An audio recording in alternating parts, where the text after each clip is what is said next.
Okay, figured I'd give you guys, everybody out there, an update on the gun cabinet I'm building. I do have the lower cabinet completely assembled. It's ready to go. The only thing I have left to do is basically I did a real light sanding on it, put all the hardware on, the doors and everything, and then next I'm going to build the upper cabinet.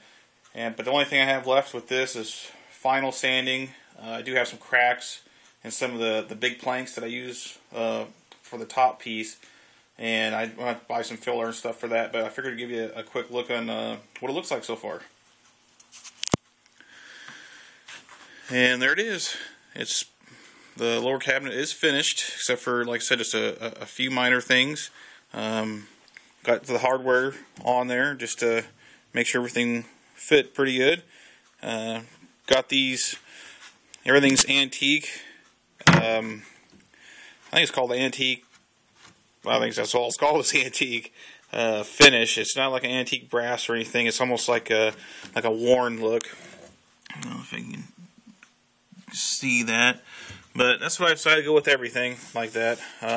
These hinges they're basically set back a 1/4 inch, so that way it'll overhang 1/4 inch here, and that way I have it set up as it'll be about 3/8 to almost a 1/2 inch overlap on this side, so that way when I put my pad down right here, it'll have a complete flush set right there. If I went to a 1/4 inch like I did on this side, it would have, half it would have been on there and half it wouldn't have been, so I decided to get a full pad rest. But worked out nice.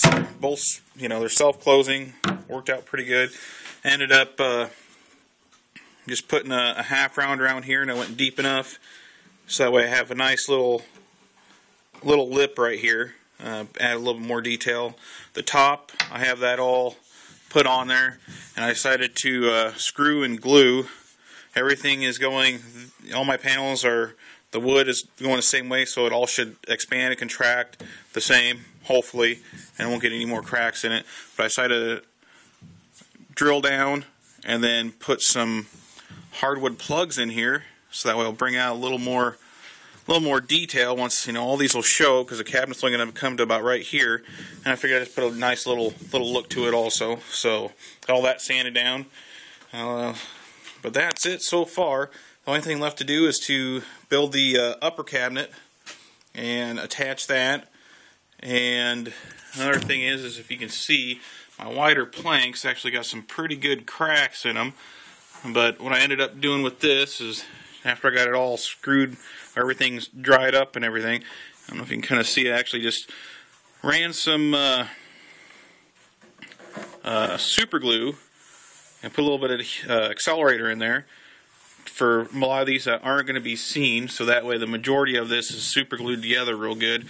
And on the pieces that are going to be seen, like right here, I'll probably end up just buying some black epoxy. I see a lot of people who make mesquite furniture. Mesquite's really notorious for getting the cracks like this, but I'll actually just get that epoxy mix, put some tape on here, and then just pour it in, and then just sand it. And I think that'll give it a little extra character too, a little good look, better look, and it'll fill all these voids that are going to be seen. Other than that, it's coming out pretty good. I'm really happy with it, and I'm sure my brother-in-law will like it too. So thanks for watching, and my next video I'll be posting will be the upper cabinet, the whole carcass made, and then I'll go through and how I did I'll be doing all that and keep you guys posted on what's to come up. So thanks for watching, and I'll see you on my next post. Thanks.